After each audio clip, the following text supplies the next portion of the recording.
So it's Apertus time. Good morning to a new edition of our Apertus series. Today will be very interesting 45 minutes because Josef Kruckenberg from Liip is going to share results from running sovereign Swiss AI, aka Apertus, over 8 months. He will also dive into numbers from comparing Apertus with other AI models and take a look at what the next version of Apertus could improve on. So the next release is around the corner, by the way. It's planned for mid of July, as we heard last week at the SME Circle at the ETH AI Center. And it will be the 8B 1.5 model. So good morning, Josef. Great to have you with us. Hi. Hi, Sabine. Hi.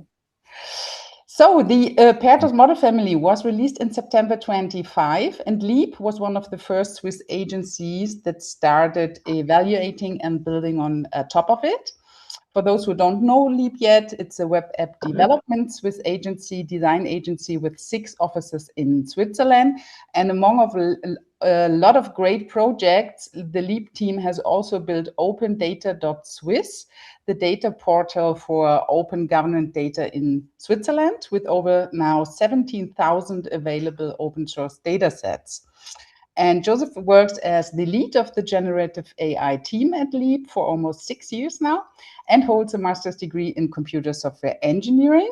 And he has worked before in various roles at digital agencies in Austria and Switzerland, always focusing on open source web technologies. And he is one of the Drupalistas in the world.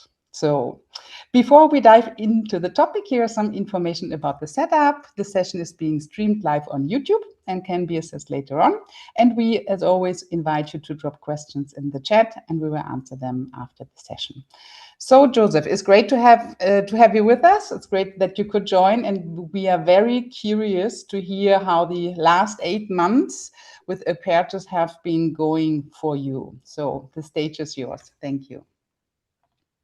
Thank you so much, Sabine. And hello, everybody. I'm looking forward to share some results of our usage of Apertus. Let me see if the screen sharing works. I think that should be fine. Yes, so welcome to our talk about LiipGPT and Apertus.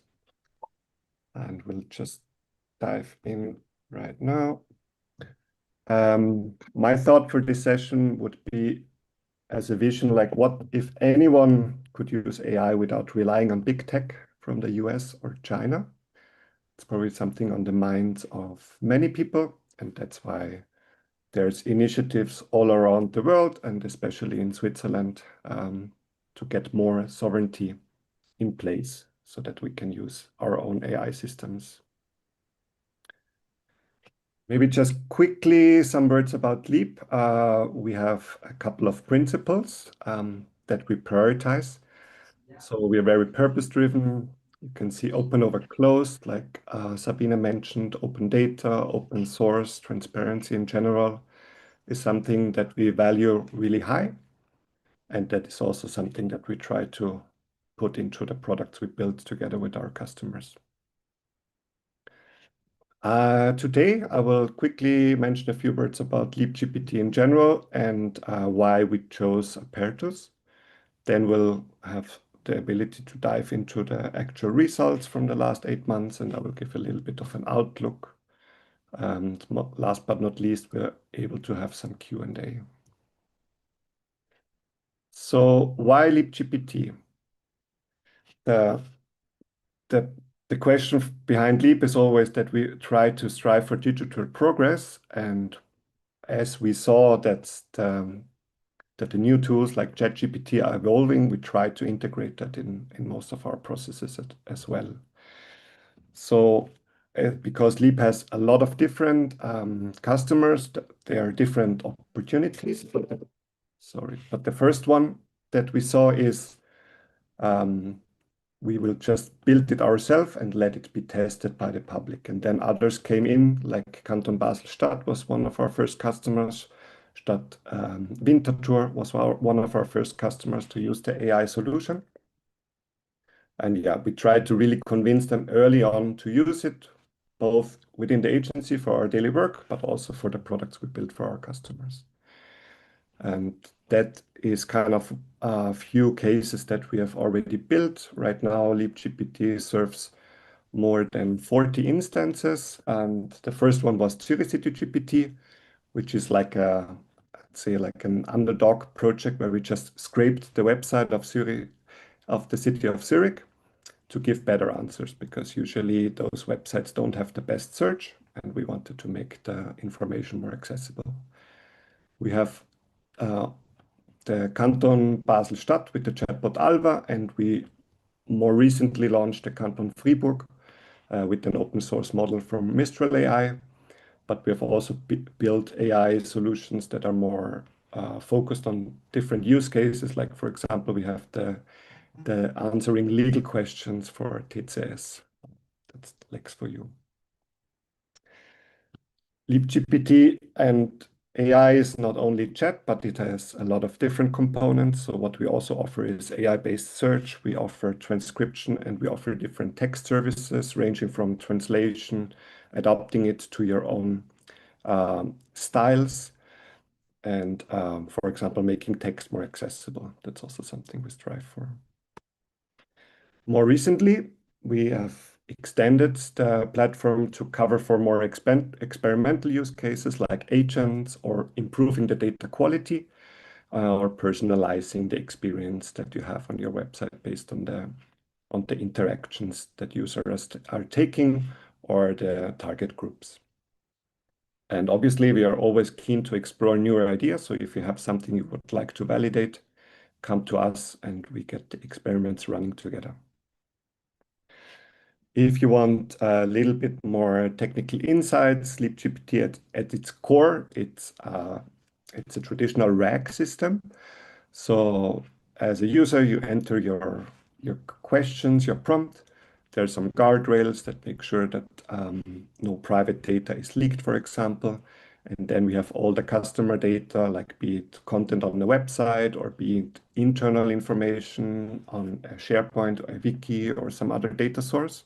We have that all stored in an index data.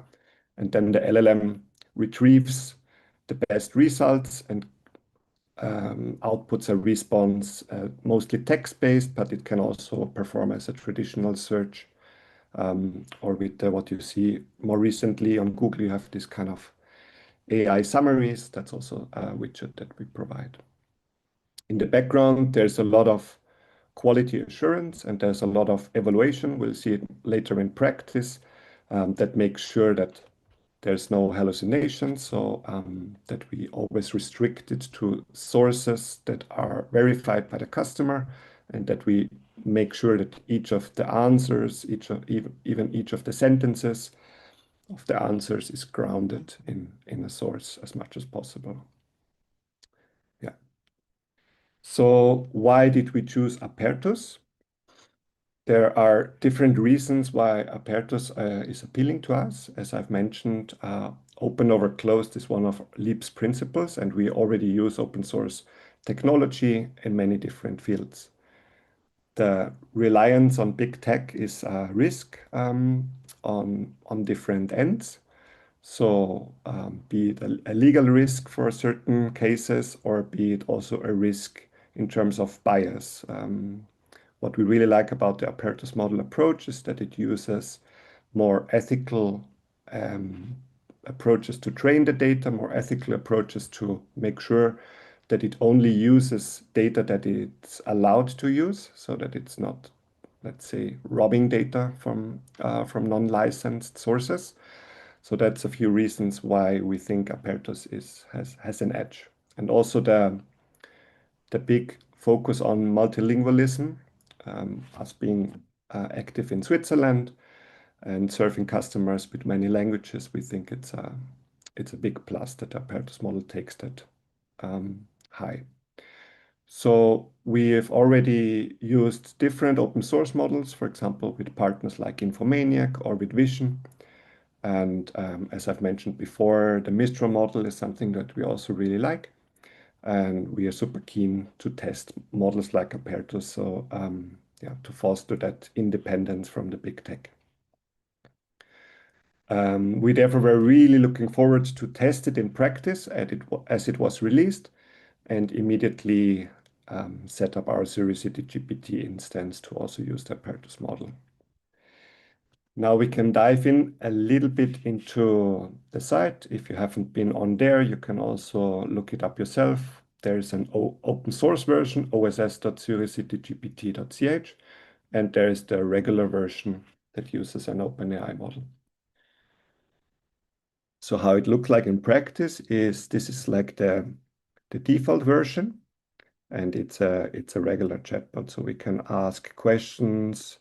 Where can I dump my trash in Zurich, Altstetten, for example? And it would do that. And then we also have the open source version.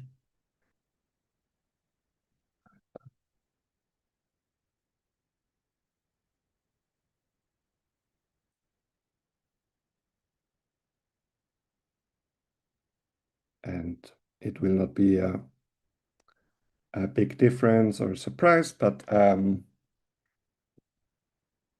I mean, the answers will differ a little bit, but both of the models are able to respond to usual questions. Now, the question is like, which one is better and where does which perform better? And we'll be able to dive into that.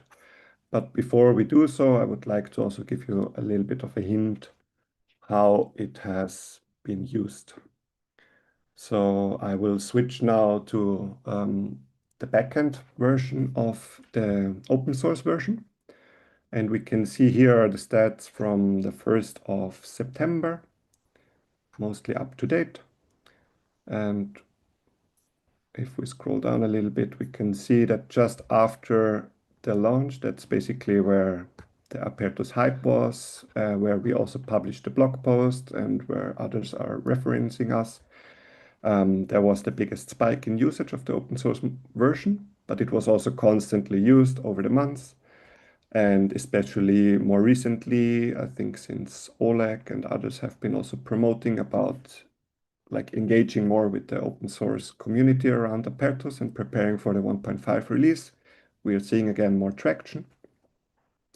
And just recently, also in preparation of the demo, we tested some standardized questions, and because of that, there's also a larger peak here.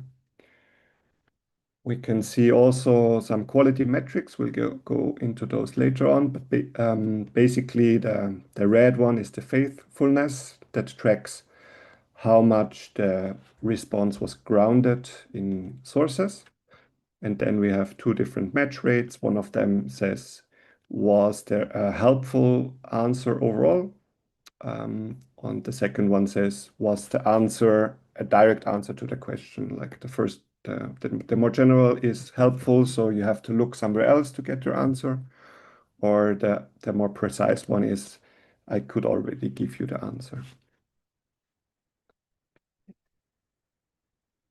So I will jump back to the presentation, give you a little bit more dive into the results, what we have been seeing. And as a disclaimer, I've been using Claude to analyze some of the results from the Apertus model. So what we did was we compared head-to-head identical questions that have been asked with the Apertus model and that have been asked on production, that is the OpenAI model. And we see that there's a big tie in the middle.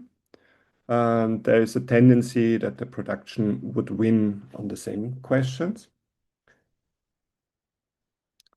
Then I've mentioned these kind of ratings, and we see that that's basically the LiipGPT judging itself, how good might the answer be. And we can see in general that the open source version is lagging below. There was even quite a drop. But in general, the average is the answers are still helpful, but they are not as great as they could be with other models. And then if we go into some comparison of actual examples, we can see the first big feedback that we got in our testings from customers and from ourselves was that Apertus was too verbose. So we can see that also in practice here. The left one gives a concise answer, and the Apertus model gives a quite long answer. Then we have seen quite a few times that Apertus here in black says, sorry, I cannot help you. And on the left side, the question was like, would you speak to me in French? And the OpenAI model says, of course, I will speak to you in French.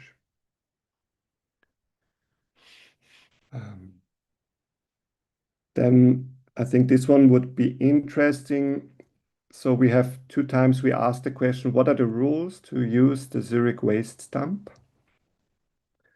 And Apertus actually gives you straight away what it calls rules.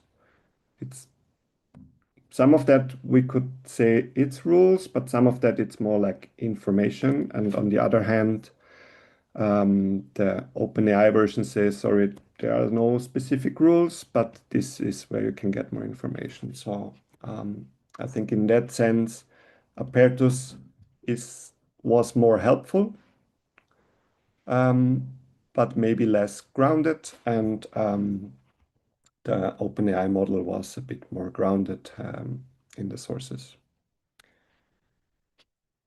Then dates are always interesting with AI, so especially if they change or if plans change.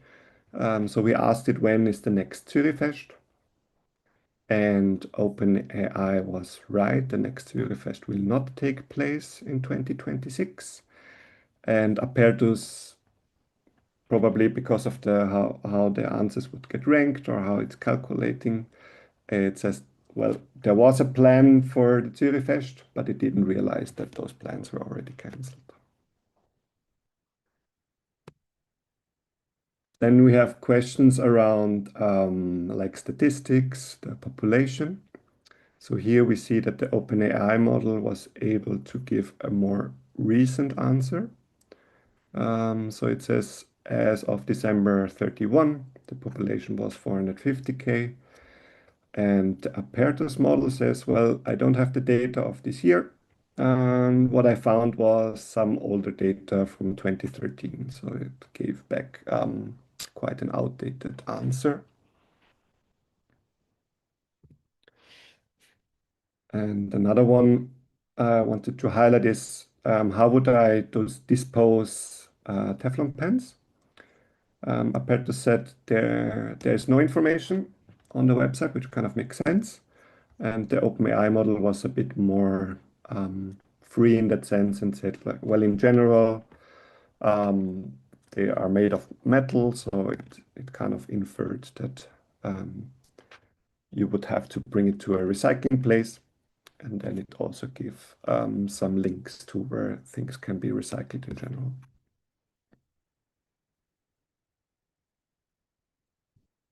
Taxes are always a big thing. What was interesting for me is that here Apertus gives an answer, but it only gives the answer how you can do the taxes online, whereas the OpenAI model gives a clear differentiation. You can do your taxes online, but you can also do your taxes in paper, which I think would be more helpful.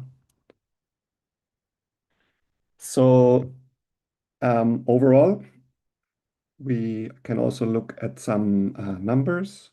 And what I did here was I did like a control test of example questions, most of the questions that we went through early on in the presentation. And I also did analysis together with Claude of the historical matched data. And remember, the first metric is the answer acceptable? That would be, for example, either I already gave you the perfect answer or I gave you an answer where you have to go to get your answer. So here it's pretty much a tie. Even Apertus is performing a little bit better, which is nice. And then for good answers, we see it's quite a drop. So that is, I can give you a direct answer to your question, and I don't have to direct you somewhere else to get your answers. In the control test and in the historical test, over the last months, we see that there's almost like around 20% of a gap. And then last but not least, the faithfulness. This is something in LiipGPT we calculate not on the fly, but we calculate it asynchronously because it takes some extra resources to double check if every answer was really grounded in the sources, if each of the lines that the response contained is grounded. We can see also here that Apertus is lagging behind. I would also like to show you a little bit of statistics, how it has been evolving over time. Please also keep in mind that the Zurich City website has been changing, so it's not something that we actively, not everything that the models do different is just because of the model, but it's also because of which questions the users ask and how the data, in which shape the data currently is. And we have a line here of the model switch. So before that, we used the public AI endpoint for the Apertus model, and since then we are using Infomaniac's endpoint for the Apertus model. In general, we see that, more or less like I explained before, are users getting acceptable answers? It's almost a tie, maybe Apertus lagging a little bit behind, but then if users are getting good answers, it's quite lagging behind, but seems to be catching up over the last months. And we are obviously looking forward to see how it will perform after the model is being upgraded. And in terms of the faithfulness, if answers are grounded, it's also lagging behind. Now, what's coming up with Apertus 1.5 for us, or what are we excited about? So Oleg and the Apertus team was so kind to engage with the open source community and get us prepared for the 1.5 release. And there's a few things that we are looking forward to test, like the multimodal support, especially the agent capabilities, the tool calling, and the enhanced reasoning should make it better. It also has been trained more on use cases that are relevant for the public. So I think that should also make it a better contender to use it in practice. And I think if there's use cases with a high focus on privacy, ethics, and regional languages, it would be definitely interesting, like for example, with the text help or with the transcription. We are looking forward to test it. Also, if you have other use cases that you would like to test in practice with Apertus, it's easy to set it up, or you can just watch the Zurich City GPT website as it gets updated, and then you can test it yourself there. For me, my takeaway would be it's great to see the progress. It's not there yet. I mean, that was something that was also discussed in public just after the release.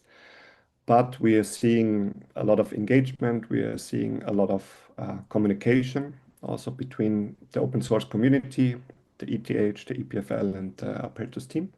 So that's great signs that we are also able to sign up for beta testing and give our feedbacks. So thanks for providing those opportunities. If it's AI search, chatbots, translation, or transcription, or the newer use cases, we still have to find out where Apertus and which of the model sizes perform well. It's hard to predict, but we are looking forward to test that in practice. I have time available for Q&A. So I'm looking forward here to close the official part of the presentation and also let you know that you can contact me directly or contact us on the LiipGPT website for further inquiries. Thank you very much, Josef. And now we open up for questions, and there are several in the chat already. And Michael is asking, do you have an architecture overview? Which data apps are where hold volumes requirements? Which date? Can you Maybe Michael jumps in if he is still here, then he can maybe elaborate on that. Let's see. No. So he can't jump in. Maybe some, yeah, architecture overview. If you haven't prepared anything, maybe out of your mind head. something? Okay. Okay.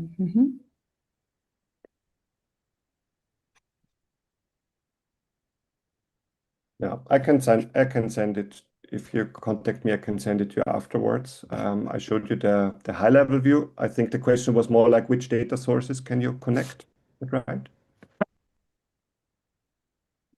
You're saying just where the engine is running or writing.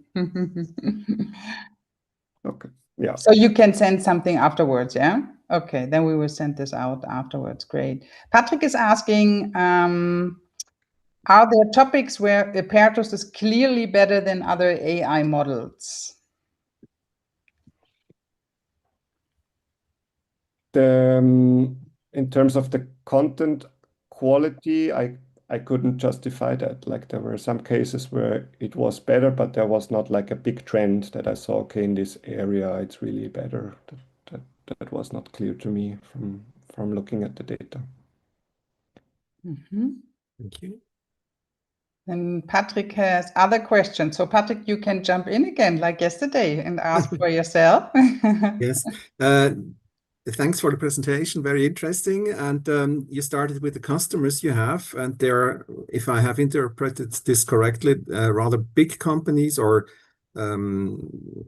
public institutions. Do you also have small and medium-sized enterprises as customers, which have typically limited financial and organizational resources? Yes, we have a few of them. Like for example, Gebäudehülle is an association that has two of our chatbots in use. Yeah, we have quite a variety of smaller installations, and also the LiipGPT installation starts around 250 per month. So it's not the cheapest you can get, but it's also quite accessible to small organizations. And to get it up and running, because it automatically scrapes the site, if you have like a public website, or if you have like there's also already a few connectors that it can easily integrate with. So the setup cost is not high usually. Thank you. Then we have Michael Steli. Would you like to jump in with your question?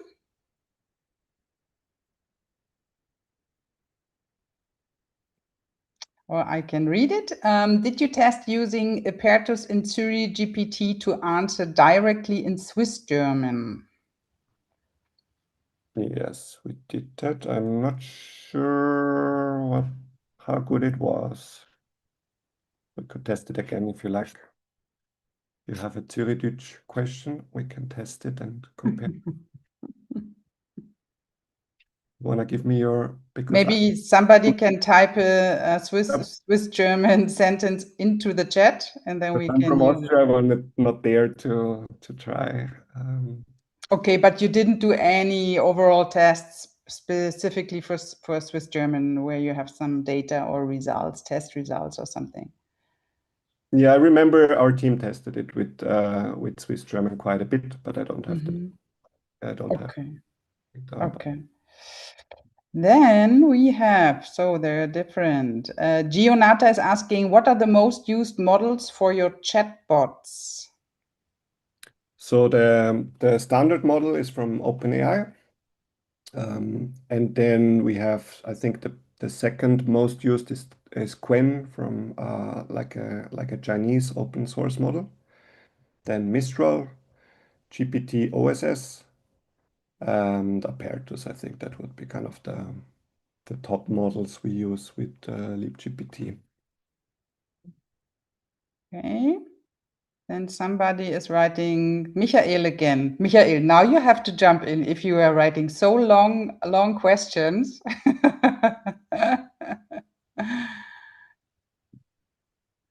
But he doesn't want to. Okay, this is a lot of... great. Welcome. So,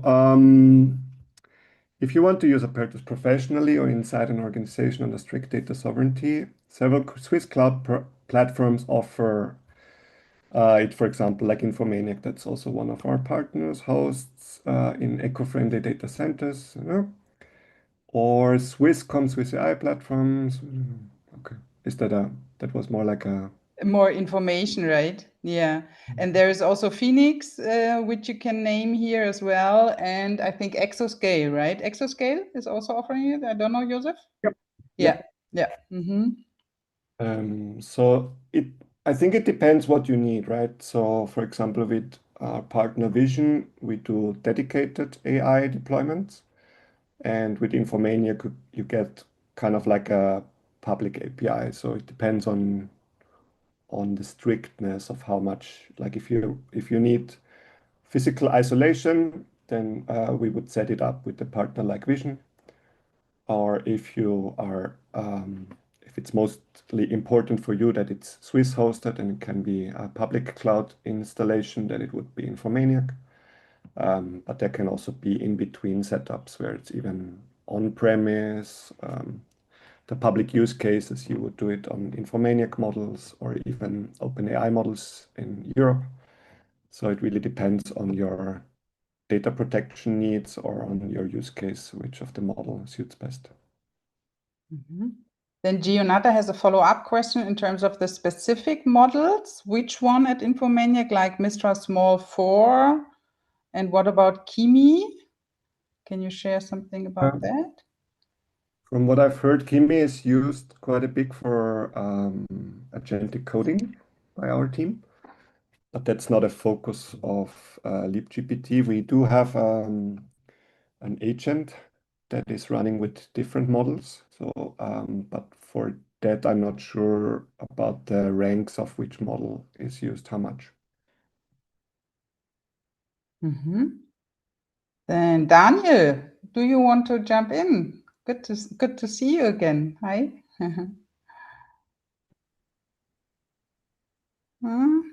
Hey, Josef.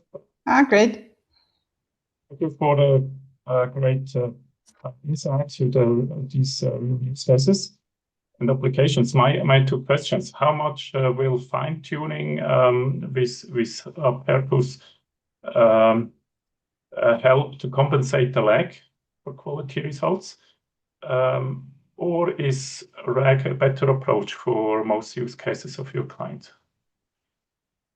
So Liip does not do traditional fine-tuning where you really fine-tune the model.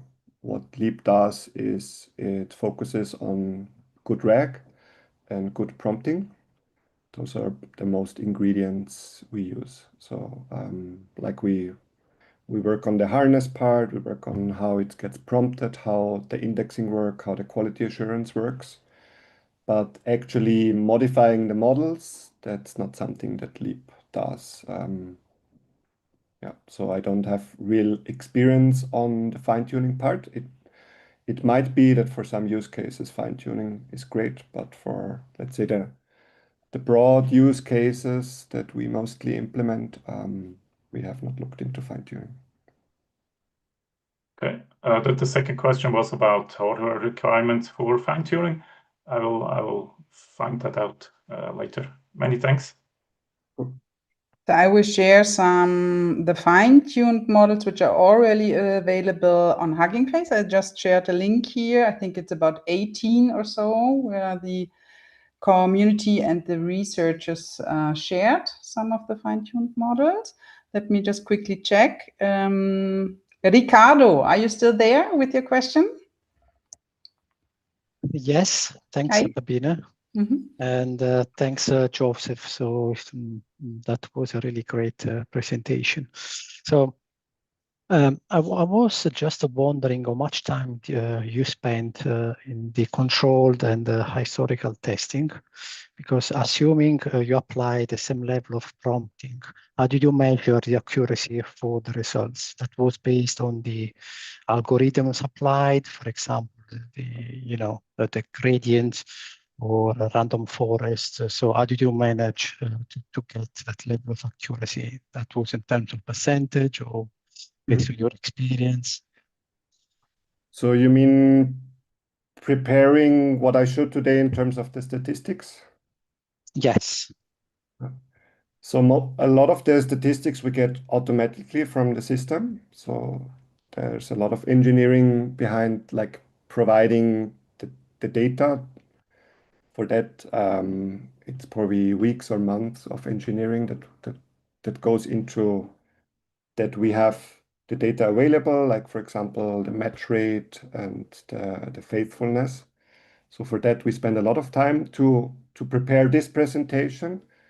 I would say it was 3 to 4 hours together with Claude.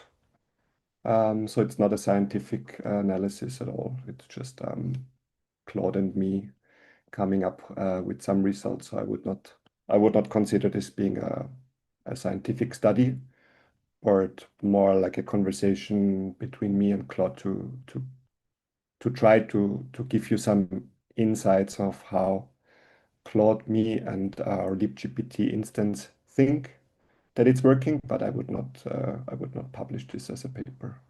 Good question. But if you Thank you.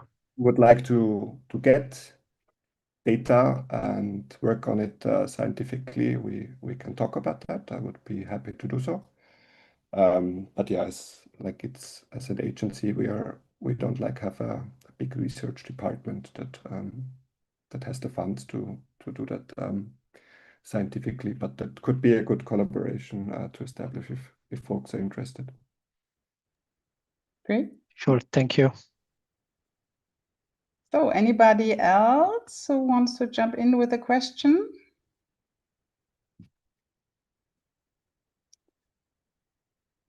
Yeah, Patrick again. What is the best application you can recommend today?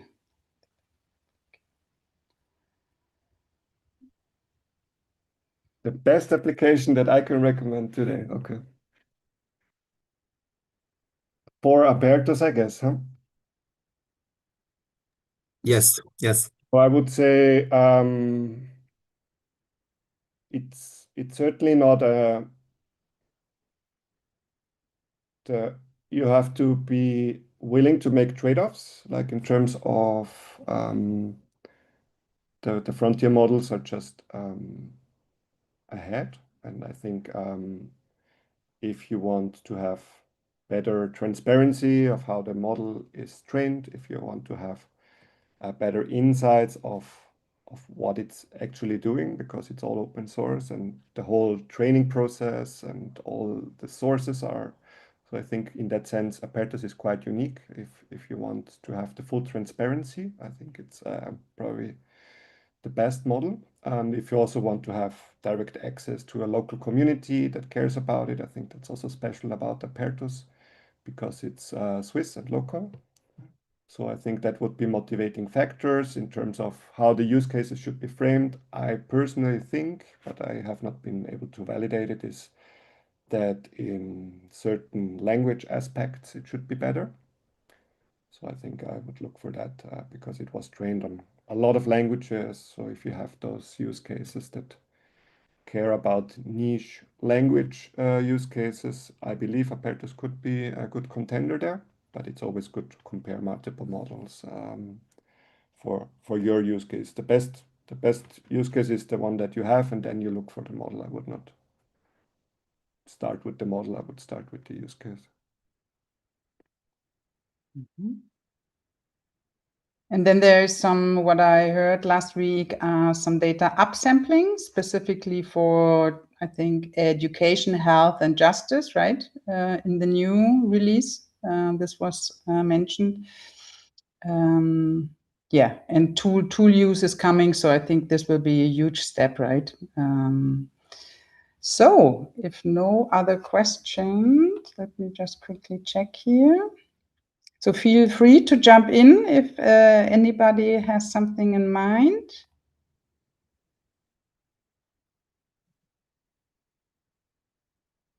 So I'm just sharing here. Maybe to up, I can show you quickly something from the backend. Ah, yeah, nice.